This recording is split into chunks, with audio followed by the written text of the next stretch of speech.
احذري من النشادر قبل ما تشتغلي فيها. جربيها قبل ما تشتغلي فيها، وتضيعي الوصفه كلها وتضيعي المقادير كلها. اوعي تغلطي الغلطه اللي انا كنت هغلطها، بس قدر الله ما شاء فعل.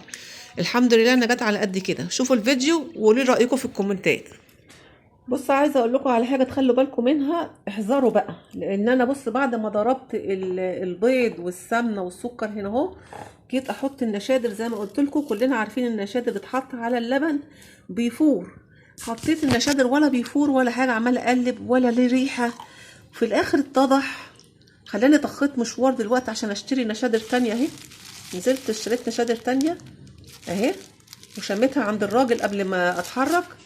اتضح ان دون الراجل باعهولي ملح ليمون على اساس ان هو نشادر. الدنيا عنده زحمه، الله اعلم اتلخبط او يقصدش او يقصد الله. بس انا بصراحه قعدت اقول حسبي الله ونعم الوكيل، حسبي الله ونعم الوكيل.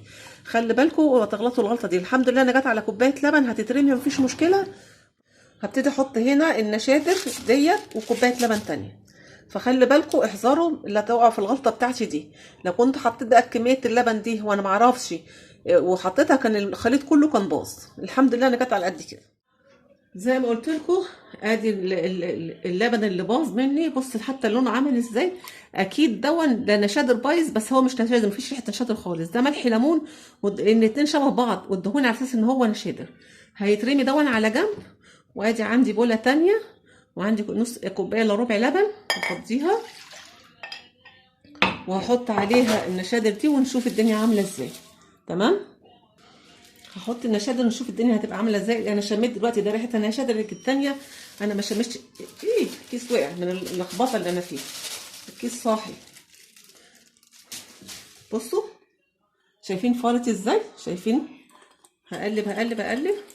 شايفين فارت ازاي ده؟ شوف الفرق بين ده وبين ده. شايفين الفرق بين ده وبين ده؟ دي نشادر ودون ملح ليمون. الله ينتقم منهم بصراحه.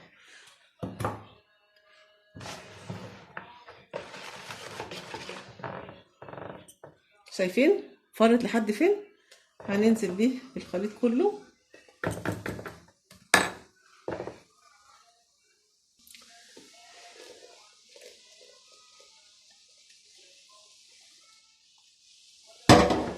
شايفين الفوران؟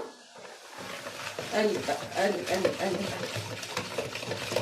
قدر الله ما شاء فعل. الحمد لله فلوسنا حلال. كانت الحاجه دي كلها كانت هتبوظ. اشوفكم في فيديو جديد ان شاء الله.